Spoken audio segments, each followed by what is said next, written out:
pinakamagaling na senador, pinakagwapo, Senate President pro tempore. Ngayon, iba naman ang pagpapakilala ko sa kanya. Ano? Isang mabuting kaibigan, aking seatmate and classmate, Senator Jinggoy Estrada! Ang susunod na aking pakikilala naman ay sa taong nakasama ko na po. Matagal ko po nakasama. Ako po, sapagkat ako po ay dating mayor ng San Juan, siya naman po ay dating mayor ng lungsod na Makati. Ito pong taong ito ay napakabait, napakadaling lapitan. Isa lang po ang aming layunin. Ito po, kami po, ang pamilya niya po, at ang aming pamilya, malaki po ang utang na loob namin sa masang Pilipino. Wala po kaming utang na loob dyan sa mga mayaman. Ang utang na loob namin ay nasa masang Pilipino. Sapagkat kapag wala pong masang Pilipino, wala po ang pamilya Binay, wala rin po ang pamilya Estrada. Kaya naman po, isa pong karangalan na aking pakikilala sa inyo ngayong gabi, ang susunod na Pangulo ng ating bansa, walang iba po kundi si President Jejomar Binay. Na problema sa bansa'y naglipa na, matagal ng suliranin lagi pa rin dati. Pero kay Binay gumanda ang buhay, gumaan ang buhay ng Pangulo si Binay. Si Binay, gaganda ang buhay sa aking bansa. Si Binay, gaganda ang buhay sa aking bansa.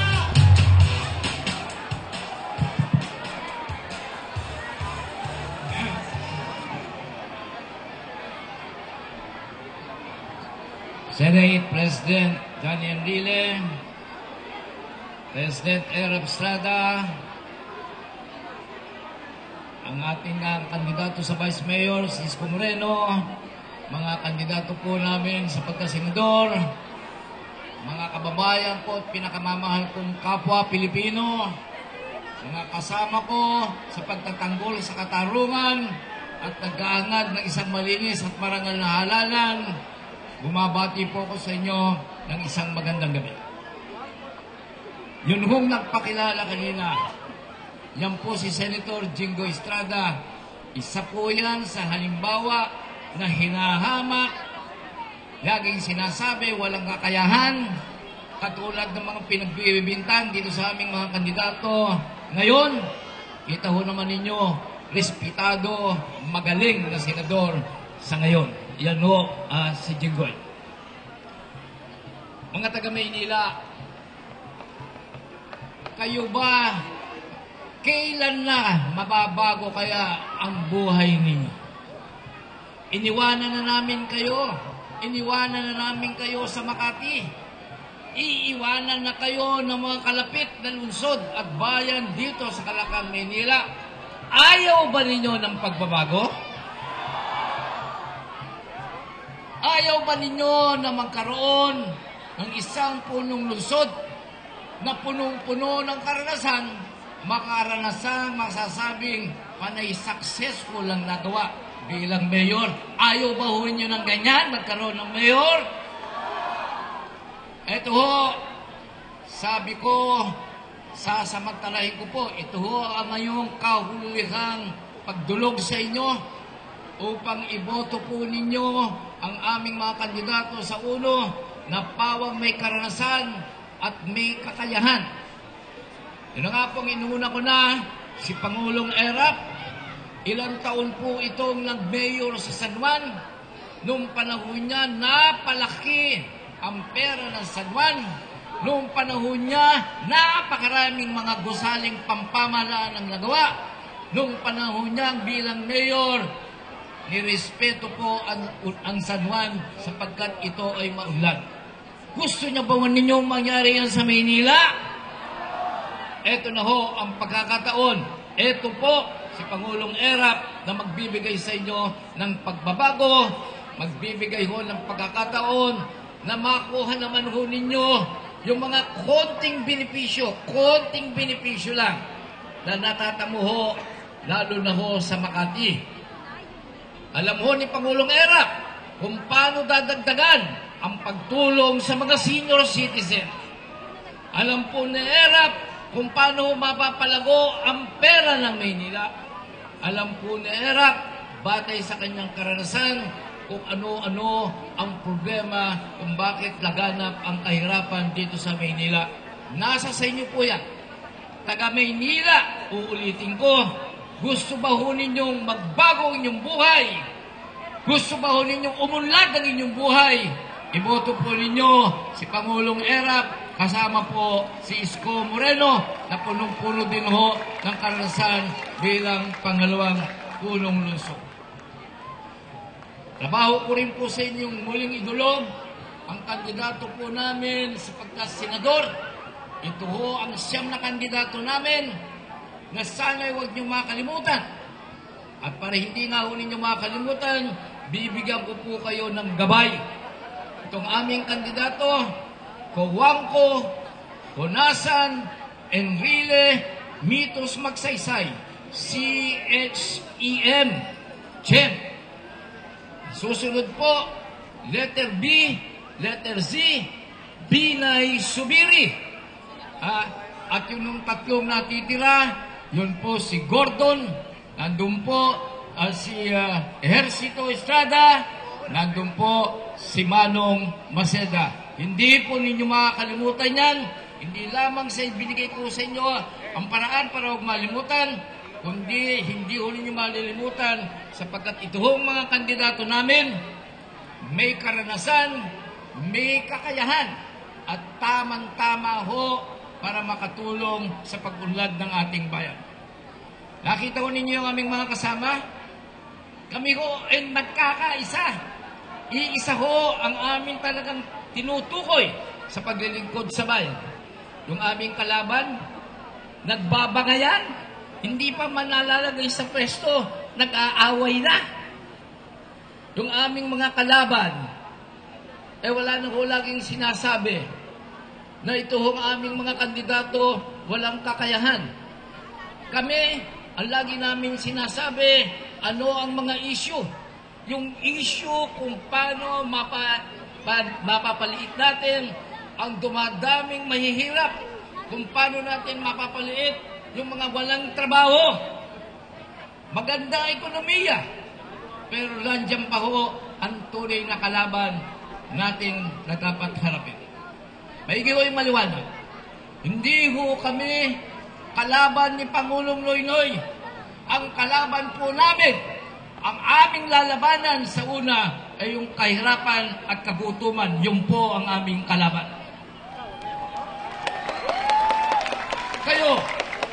Kayo mga kasama ko, Nancy. Kayong mga kasama ko nung tayo ay nandun sa EDSA 86. Ipinaglaban ho natin na sana umiral ang demokrasya. Pero kung ang mangyayari sa darating na halalan ay maluluklok, yun ang grupo na ang interes ay interes lamang na pansarili. Yung grupo na sila lamang ang masusunod, wala po yata yan sa diwa ng tunay na demokrasya. In a true spirit of democracy, there must always be fiscalizers. There must be an opposition who will always be guarding whether or not this government will be fighting for the cause of the poor particularly. Ito ho ang una ang partido po na handang tumulong at suportahan ang tamang gawain ng administrasyon. Pero hindi naman maaari na walang grupo na magsasabi sa ating mga kababayan ng mga karumal-dumal na gawain nangyayari sa pamahalaan. We need to have an opposition in the Senate. Kayo, alam ko, mga taga Maynila, you always crave, you always supported yung mga opposition because that is part and parcel of the spirit of democracy. Yan po ang aming muling idinudulog sa inyo. Let us put fiscalizers in the Senate. Kayo pong mga taga Maynila, ipagtatapat ko sa inyo, ngayong gabi, kami po ay nag-aalala. May agam-agam po kami. At ano ho ang aming agam-agam?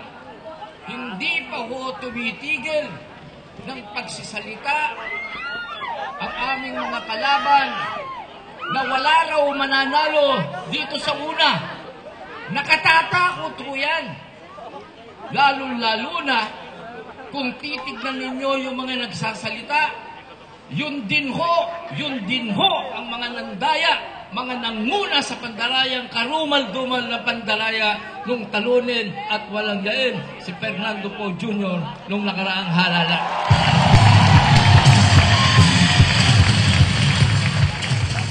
Lagi na lang sinasabi, 12-0, kinukondisyon ng ating mga utak. Mag-ingat po tayo. Unang-una na, bumoto po tayo sa darating na halal. Pangalawa, bantayan po natin para hindi ko maulit muli yung bang tunay na kagustuhan ng ating mga mamamayan kung sino ang iluluklok sa ating pamahalaan. Uulitin ko, naglipana na yan. Mga tao na ang interes ay para sa sarili lamang. Ang mga interes ay para sa ambisyon lamang nila. Mga tao na sasabihin ko ay nakasisira sa pangalan ni Pangulong Noynoy Aquino sapagkat hindi interes ni Pangulong Noynoy Aquino ang kanilang dapat tulungan. Wala po yan. Uulitin ko, they are now there. They are now operating. The operators, yung mga mandaraya noong 2010, sila ho ang nagsasabing 12-0. Nakatatakot to yan, di ba? So, mga kasama, narito po ang pagkakataon. Yun kong pagbabago na sinasabi ko sa inyo na manggagaling sa may karanasan mga mamumuno. Yun pong manggagaling dito sa partido ng una. Makakaasa kayo na ang interes ng masa ang lagi naming uunahin. Pagkat sa una, gaganda ang buhay. Maraming salamat po sa inyo. Huwag po tayo mag-iiwa-iwalay. Mabuhay po ang Maynila. Mabuhay po si Pangulong Estrada at si Isko Moreno. Mabuhay po ang una. Salamat sa iyo. Salamat sa pag-ibig mo. Pag-ibig mo.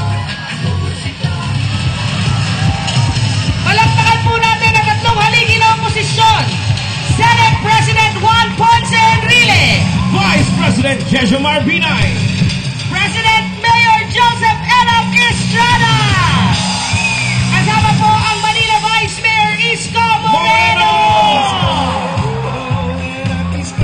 Ngayon po, palakpakan po natin lahat ng una Senators Nancy Binay, Senator Jamie Hercito Estrada, Senator Jack Enrile, Senator Bingo Onasan, Madam Ernie Maceda, Litos Magsaysay, Senator Meg Zubiri. Ngayon, tinatawag po natin ang lahat ng una parties, lahat ng mga konsehal, lahat ng mga congressman.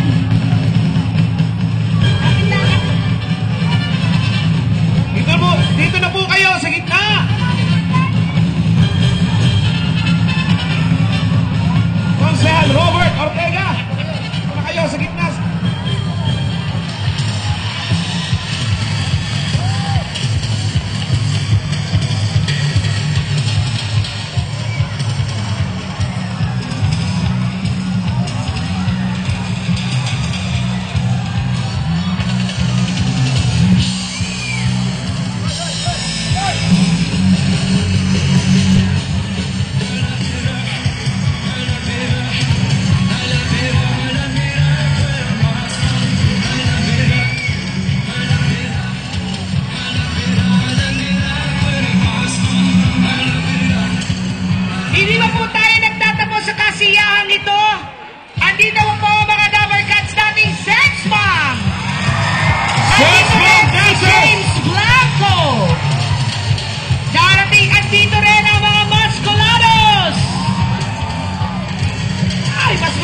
ay si Era Francisco! Era Pisco! Era Pisco! Era Pisco! Era Pisco! Era Pisco! Era Pisco!